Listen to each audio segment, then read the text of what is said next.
大家好，我是逍遥。在二战那个雷达刚起步、导弹不成熟的年代，评判航母非常重要的因素当然就是上面的舰载机。就像大口径舰炮至于战列舰，舰载机就是二战航母最重要的攻击手段。一艘航母能够搭载的舰载机数量、舰载机起飞的效率以及舰载机本身的作战能力，往往决定了航母的生死。了解珍珠港事件的小伙伴应该知道，本子在这场偷袭中，舰载机是起到了弥足轻重的作用。所以本期视频就来聊聊珍珠港事件中本子航母主要使用的几类舰载机。在介绍具体飞机之前，我先要说说日本飞机的取名规则，这样各位小伙伴在遇到那些奇奇怪怪的飞机代号以后，也能一眼认出。一般来说，1943年到1945年间的日本飞机使用的是汉字代号，如烈风战斗机。1943年以前，日本飞机正式的名称就是飞机定型的年份，但是这个年份的叫法也有不同，所以也造成了一定的混乱。首先是1929年以前，日本飞机的取名方式是按照当年日本天皇在位时间来算的，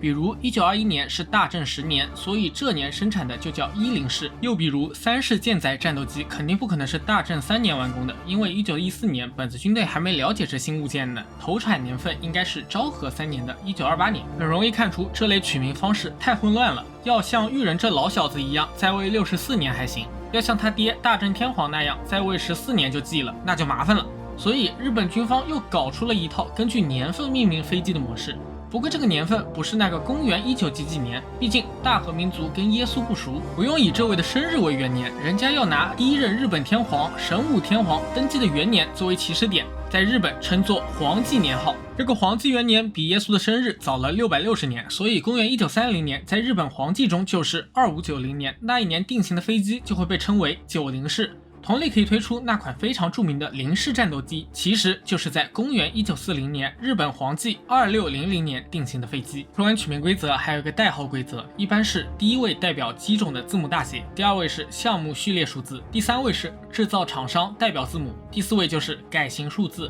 机种代表字母和厂商代表字母我打在公屏5秒钟。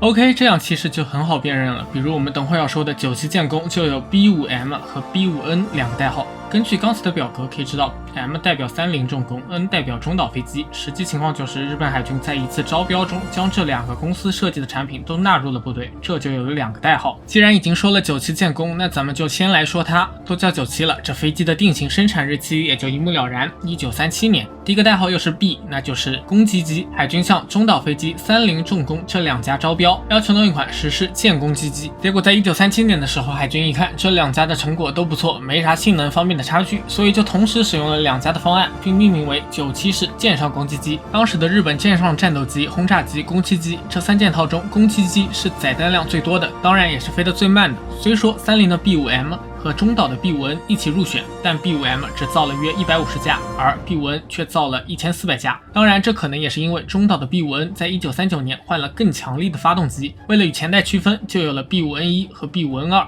下面就来看看 B5N2 这飞机的参数诸元，成员共3人，一个负责开飞机，剩下俩负责观察、投弹、无线电以及后座的机枪。总长度 10.3 米，总宽度 15.518 米，高度 3.7 米。机翼面积 37.7 平方米，重量2200千克，正常载弹重量3800千克，最大时速 377.8 公里每小时，爬升速度7分40秒至3000米，实际上升极限7640米，续航里程1021公里。武器为一架 7.7 毫米口径的920式机枪，可以携带一发800千克的鱼雷，或者一发500或800千克的航空炸弹，或者两发250千克的航空炸弹，或者6发60千克的航空炸弹。97建功作为鱼雷攻击机，射鱼雷肯定是其特色，但实际上完成一次成功的鱼雷攻击是需要经验老道的飞行员的。具体情况我来讲解一下。首先，鱼雷攻击机在高空发现敌舰以后会快速俯冲，下降到一定高度，这个高度一般在100米的样子，然后攻击机投下鱼雷，接着飞机拉升离开。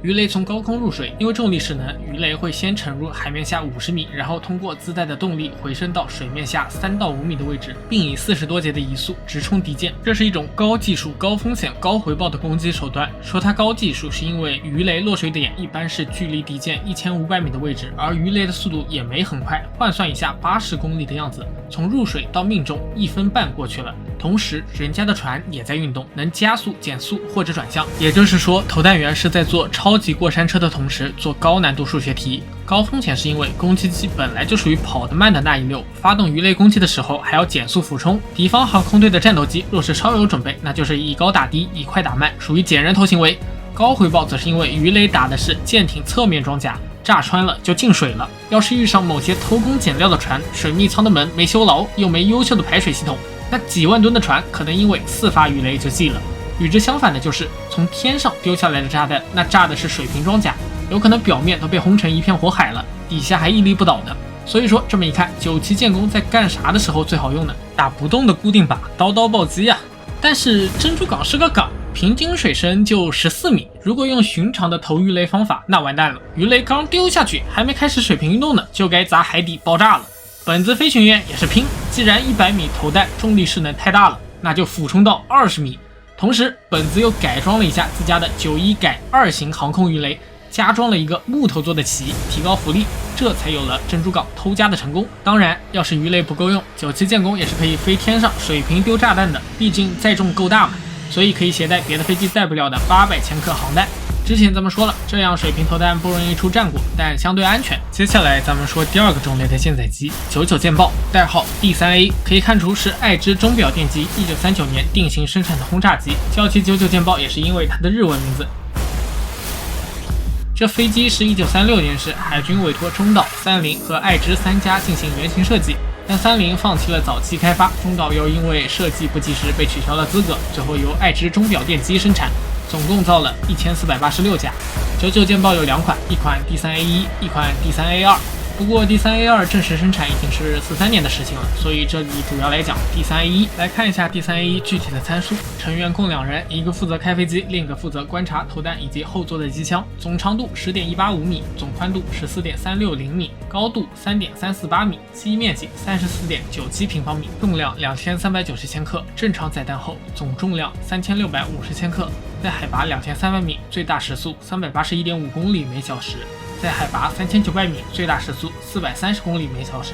D3A1 的爬升速度没有查到，查到的是 D3A2 的速度，大概在 8.62 米每秒，爬到3000米高度需要5分50秒，实际上升极限9300米，续航里程1472公里。武器为机上2架固定的 7.7 毫米口径920机枪，一架后座可以转动的920机枪，可以携带一发250千克的航弹或者2发60千克的航弹。总的来说，99舰豹在41年的时候是款不错的飞机，航程远，速度快，但缺点也不少，爬升能力、灵活性欠佳，再加上毫无防护，使得日本珍贵的飞行员大量消耗在战争初期。同时99舰豹那少得可怜的载弹量也使得这款飞机轰炸时火力明显不足。说完99舰豹，下一个就是非常著名的零式战斗机，代号 A6M， 可以看出是三菱重工在1940年定型生产的。实际上在舰战的设计上，三菱一直被中岛飞机压着，前面的90舰战、95舰战都被中岛飞机拿下。不过中岛的成功很大程度上都因为中岛大力引进欧美技术和欧美设计师，在双翼战斗机的制造中占据上风。但在之后研制单翼战斗机的过程中，造不如买的思路就行不通了。毕竟这玩意儿在欧美也算前沿科技，而且到了30年代后5年，英美也看出来了，这小本子是养不熟的白眼狼，所以技术转移也吃不到了，顶多从三德子那里捞点竞标失败的残次品。这个时候，多年搞研发的三菱开始发力，三菱家的天才设计师枯月二郎一举设计了96舰战，代号 A5M。1936年，这款飞机放在世界上也是非常先进的单翼战斗机，全金属结构，流线修行，平飞速度快得吓人。军方看了以后还以为是三菱谎报数据，特别是在舰载机领域，可以说是当之无愧的世界第一位。至此，在舰战领域，三菱将中岛远远甩在了身后。结果到了37年，军方新一代舰战的设计要求送到了枯月二郎的手里。这位日本造飞机的先人，一看军方的要求，眼睛都要瞎了，因为这次不当人的甲方设计要求突然高到离谱，几乎不可能完成。日本军方也很无奈啊，这年头和英美关系越来越不好了，指不定哪天就要撸袖子开打了。你也知道的，日本资源不发达，农业需要金可拉，工业就需要你这种造飞机的先人，加油，相信自己，人定胜天。枯月二郎一看，既然军方不忍，那就休怪在下不义了。比如飞机想要冲得快，带的东西就不能多，带的油少了，巡航时间就短。如何让飞机冲得又快，还能飞得久呢？那也得靠人定胜天。大家都骑过自行车吧？有一种骑行方式就是先蹬一脚，然后让车子滑行，等到速度降下来了，再来一脚。临战加巡航时间的方法也差不多，就是压低巡航速度，让飞机在空中滑翔。要失速了，那就再补点动力。然而开飞机又不像骑自行车，不是随便拉上来一个人就能完成这套操作的，而且巡航速度也慢到无语。但这就和酷越二郎没关系了，做不到就是这群非国民驾驶员不努力，与在下无关。同时降低了重量，飞机基地的强度又成了问题。酷越这次没办法了，只能祈祷飞行员大爷俯冲的时候少踩2脚油门。但没办法，昭和老哥都很硬核的，就突出一个挑战极限，然后吧唧，飞机就在天上成了零件，而且还来了2次。飞机里的昭和男儿当场魂归天照大神，搞得酷越二郎去横须贺的时候，被一群海航男儿指着鼻子骂杀人凶手。不过军方高层对此还是明白的，造飞机先人也不是万能的，能干成这样就不错了，捏着鼻子用吧。1940年7月，临战在日本军队正式服役，舰载机版本用的是 A6M2B 临战1号2型，42年以后改称为临战21型。这飞机从40年11月到42年6月，三菱共生产了740架临战21型。这款的具体性能参数如下：总长度 9.06 米，总宽度12米，高度 3.53 米，机翼面积 22.44 平方米，重量1754千克。正常载弹后总重量2421千克，海拔4550米，最大时速533.4公里每小时，爬到6000米高度需要7分27秒，实际上升极限10300米，续航里程1433公里，带副油箱能达到2530公里。武器为机上2架固定的20毫米口径机炮，机头固定有2架7.7毫米口径的920机枪，可以携带2发60千克或30千克的航弹。评价下，珍珠港时期的临战在世界上也算一流水平，有优势也有劣势。优势在于超强的灵活性和爬升能力，可以看到当时的战斗机机炮都在机头位置，也就是说谁在前面谁挨打。优秀的日本飞行员可以利用临战超强的灵活性化守为攻，反而绕到敌人后方将其击落。临战的劣势也不少，不过我总结一下，就是在发动机技术落后英美的情况下，为了追求灵活性，在机体上雕花，从而造成了各种意义上的脆。首先是机体结构脆，前面已经讲了，由于强度不够， A6M2B 会在高速度大幅运动时空中解体。第二种脆就是不耐打，一个是为了减重，临战没有防弹材料，宝贵的飞行员在空战中成了消耗品；还有个就是为了减重，临战没有抗燃射击，要是飞行员被机枪打死，落地前还能短暂保持一个全尸状态，要是打到油箱，那就要化作一团绚丽的烟花了，无愧于打火机的称号。剩下一些缺点大体也都是为了减重，例如不带无线电设备，导致只能靠手语交流，减弱团队配合；又例如虽然有威力够猛的20毫米机炮，却只能带60发弹药，打完了只能用7.7毫米机枪，结果遇上老美加